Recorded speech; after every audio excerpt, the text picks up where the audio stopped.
cẩn đấy. Không có gì để trộm đâu. Bố mày cảnh giác lắm. Không có gì để trộm đâu.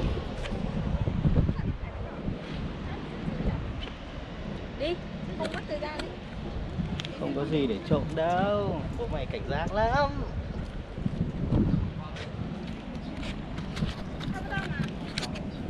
Này mẹ lại vẫn đang dập dình đấy không?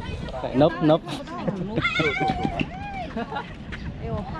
Thôi đi rồi. Nó trộm được cái túi kia rồi. Đi rồi. Sao nó siêu thế?